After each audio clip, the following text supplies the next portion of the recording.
আসসালামাইকুম, কেমন আছো বন্ধুরা? তো আজকে কবুতরের ঘর পরিষ্কার করা হলো।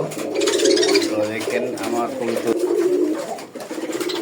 দেখতে পাচ্ছেন আমার কবুতরগুলো সব এখন খাবার দিলাম।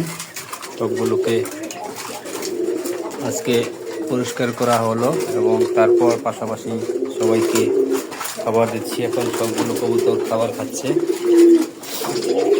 পাশাপাশি আমার এখানে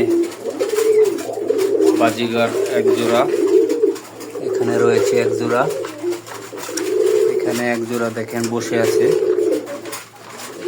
যাই হোক, এরা কিছুদিনের ভিতরেই ডিম দিবে। পাশাপাশি এখানে আমার আরো কয়েক জোড়া কবুতর ছেড়ে দিয়েছি ভিতরে। এগুলো আগলা, দেখতে পাচ্ছেন। একটু ভিতরে নেট আছে, সম্ভবত দেখা যাচ্ছে না। তো যাই হোক, ধন্যবাদ।